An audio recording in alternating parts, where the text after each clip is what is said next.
La radio-navigation, c'est une autre technique, n'est-ce pas, de naviguer. C'est-à-dire qu'on navigue de balise en balise.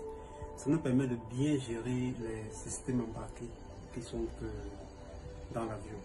Là, pour donner une définition simple de la radio-navigation, on va dire que la radio-navigation, c'est une technique de navigation aérienne utilisant des ondes radioélectriques en interpellant, n'est-ce pas, les dispositifs ou les équipements, n'est-ce pas, tels que le transpondeur.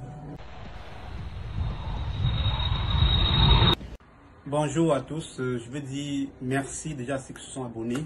Il faut rappeler que cette chaîne est 100% éducative. Donc, prenez le temps de déguster les cours. Donc, il y a tellement de choses à dire, mais je fais l'effort de réduire et simplifier les cours. Donc, merci à ceux qui sont abonnés. Je vous encourage de partager autour de vous et de s'abonner aussi. Donc, aujourd'hui, on va parler de la radio-navigation. On peut passer des heures en train de parler, mais on va faire simple. Récapitulons.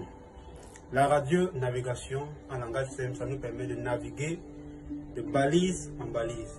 Donc, pour donner une définition simple de la radio-navigation, on va dire que la radio-navigation, c'est une technique de navigation aérienne utilisant les ondes radioélectriques faisant appel à des équipements ou bien des dispositifs au sol et à bord de l'avion, tels que le transpondeur, le radio-altitude, l'ADF, l'ILS, le NDB, le DME, HSI. Donc ces balises-là nous permettent, de bien gérer la navigation, et aussi une bonne communication.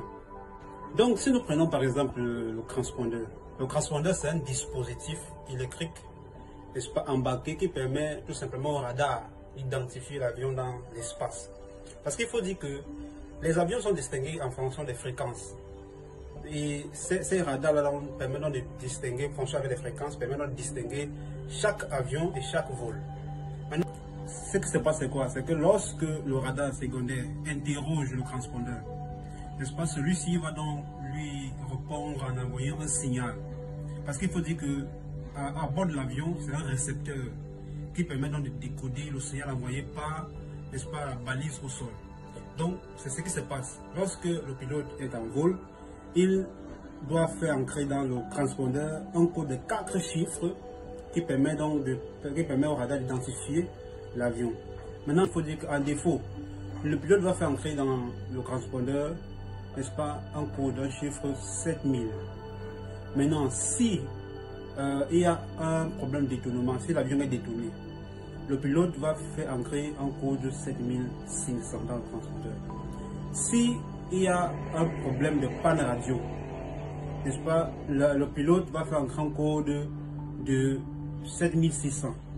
Si maintenant il y a un problème, n'est-ce pas, de dégraisse, il y a dégraisse, le pilote va faire entrer un code de 7700. Donc ça permet tout simplement au contrôleur aérien de savoir exactement ce qui se passe dans l'espace.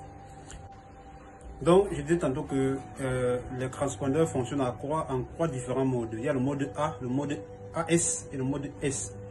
Dans le mode A, le transpondeur va donc envoyer un code de 4 chiffres qui permet donc au radar d'identifier l'avion.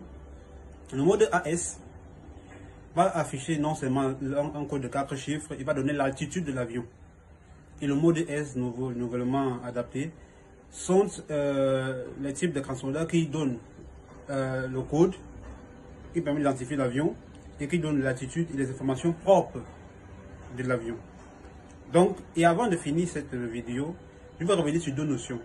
Parce qu'il faut dire que, prenons par exemple l'ADF et le VOR. Il faut dire que la différence entre l'ADF et le VOR, c'est que l'ADF, son champ d'action, comme j'ai dit tantôt, ces balises-là fonctionnent en fonction des fréquences. L'ADF fonctionne entre 200 et 2000 kHz. Et le VOR fonctionne entre 118 et 117,95 MHz. Donc, l'inconvénient, ou bien l'avantage de l'ADF, c'est que ça a une bonne portée, mais c'est imprécis, c'est pas précis. Mais le VOR est non seulement stable, précis, et ça a une portée oblique. Et bien, parfois, il y a souvent les calculs que nous faisons, comme le QDM, pour calculer la direction, pour calculer le cap, pour savoir la route suivie. Il y a deux notions aussi qui reviennent dans ce module radio-navigation. il y a le relèvement et le gisement. Il faut dire que le relèvement, techniquement parlant, le relèvement, c'est l'angle entre la route suivie parallèlement à la balise et le nord magnétique, qui permet justement aussi de contrôler, d'identifier l'avion. Par contre, le gisement, c'est l'angle entre la route, le cap, et la direction de la station, la balise. Ok, merci pour l'écoute, merci pour le temps. On se retrouve à la prochaine vidéo. C'est votre capitaine Bala.